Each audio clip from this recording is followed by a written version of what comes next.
డబ్బుల గురించి పక్కన పెడితే అటు చూడు నీ కోకిలు వచ్చింది.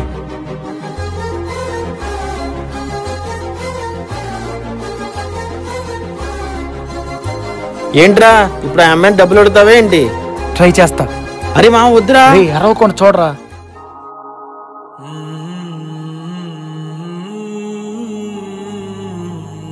హలో, హాయ్ అండి. హాయ్ అండి. మీ పేరేంటండి? కీర్తండి. ఓకే కీర్తి, నాకు 2000 కావాలి, ఇస్తావా? యా షూర్ అండి.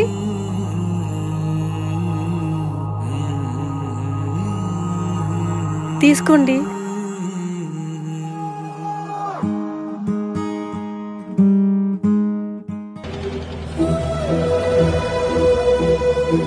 అరే తమ్ముడు, ఏంటి? సూర్యనతో మాట్లాడరా? వాడికి డబ్బులు అవసరమై నీతో మాట్లాడాడు.